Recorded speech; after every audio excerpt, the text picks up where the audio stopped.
today. So let me go by this first question. What do you think is the role of every Nigerian as 2023 election is concerned? Okay, Ambassador, I want to thank you for bringing me onto your program. Well, 2023 is already here. We are in January, and then in the few weeks from now, we are going to be going for the 2023 elections. And everybody have a role to play. The media, they have a role to play. The Nigerians in diaspora, they have a role to play. Government, political parties, and the youth. So I believe all Nigerians should not eat up the polity. That is one of the roles. We should not eat up the polity. We have to tolerate other people, because we are not all going to have the same interest, especially when it comes to competition, and politics is competitive. So if you can testify to it on my Facebook page. I have a lot of people who don't agree with me on my choice of candidates, and or personally, maybe as somebody who is very experienced in this area, I don't see it as anything bad. After elections, those who are still angry will come back and friendship will continue. So I believe that one of the areas we have to look at as a people is that let us support government in having a peaceful, free and fair and credible elections that will not be heated up by politics.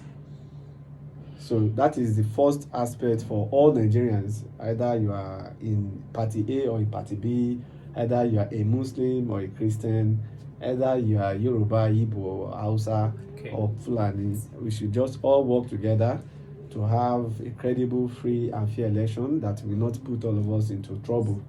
And that is the roles that Nigerians must play as a matter of urgency. Yeah.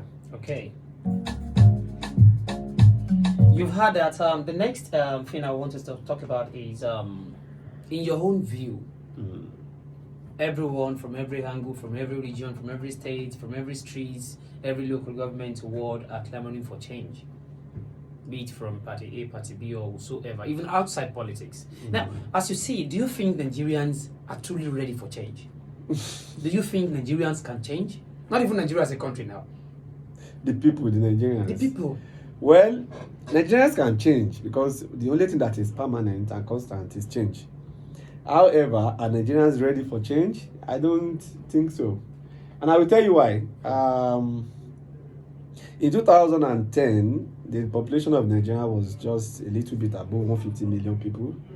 And today we are having some sizes put it at 218, some put it at 225 million. So let me go with the one that is, let me look for a balance. We say Nigeria is about 220 million people today. So if you look at that statistics, that is saying that there are about 70 to 65 million that have been added to that population for that preview year. And if you look at that, it means that every year, at least 5 million people have been added to the Nigerian population. And then if you look at what the National Bureau of Statistics put out recently about poverty in Nigeria, the National Bureau of Statistics is saying that there are 133 million extremely poor people in Nigeria. And when you look at that statistics, I also look at a part of it, and I realize that 133 million poor Nigerians, according to them, might also be illiterates. What am I saying? An understatement. If you really look at the population of Nigerians that are extremely poor, I will put it at 210 million Nigerians. And I will tell you how I arrive at that. According to the National Bureau of Statistics, of 130 million recorded to be extremely poor, they have only used a benchmark of $2 per day, like $2.5 per day, which is less than, let's say 1,005 or let's say 2,000 naira per day. So what they have said technically is that if you are able to earn 1,005 per day, you are not poor. You know that cannot be true. Even between your house and the studio here, you would have spent like 500 coming this morning alone. I've not talked about feeding. I've not talked about buying recharge card or data on your phone. So that statistic cannot be true. A meal where I usually eat, if I'm not at home in Ibadan, will cost nothing less than 2.5, 1.8, depending on. So if you are saying if I can feed myself once in a day, I'm rich, that is faulty.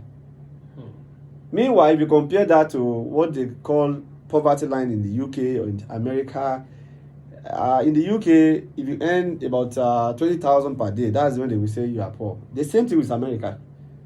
So what they use as benchmark in the UK and America is different from what they use for Nigeria. And that's why they can still say, even with that, 133 million Nigerians are still very poor. And that was a story I also embarked on that I'll talk about.